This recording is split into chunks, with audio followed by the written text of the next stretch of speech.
you have a error of account suspended on the First Descendant. Okay, we are going to solve this problem. Okay, the first step, okay, we are going to the Chrome, okay, or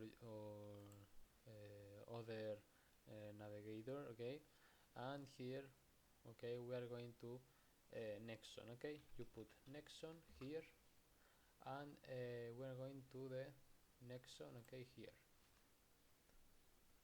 and okay, we are going to the nexon.com, okay, and go to the customer support. Here in customer support, okay, you have here your games, okay.